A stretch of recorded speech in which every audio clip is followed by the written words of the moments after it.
বন্ধুরা, আজকে একটা নতুন রেসিপি নিয়ে তোমাদের কাছে এসেছি, ম্যাঙ্গো মিল্ক পুডিং।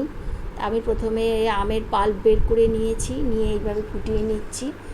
একটু আন্দাজ মতন চিনি, যে যেমন মিষ্টি খাবে, আর 1 চামচ আগার আগার পাউডার দিয়েছিলাম, দিয়ে একটা পাত্রে জমতে দিয়েছি। এরপর আমি দুধ নিয়েছি 2 কাপ, তার মধ্যে 1 চামচ আগার আগার পাউডার, আবার আন্দাজ মতো চিনি ও একটু ভ্যানিলা এসেন্স দিয়েছিলাম, দিয়ে এভাবে জমিয়ে নিয়েছি।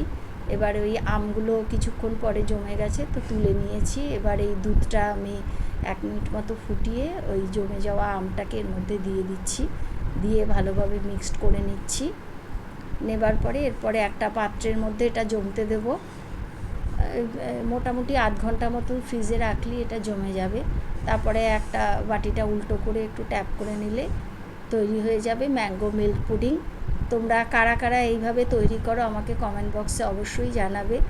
আর খেয়ে তোমরা যদি এইভাবে বাড়িতে বানাও, তো খেয়ে তোমাদের কেমন লাগলো আমাকে কমেন্ট বক্সে জানিও প্লিজ। আর আমার চ্যানেলটা ভালো লাগলে লাইক, শেয়ার অ্যান্ড সাবস্ক্রাইব করে দিও।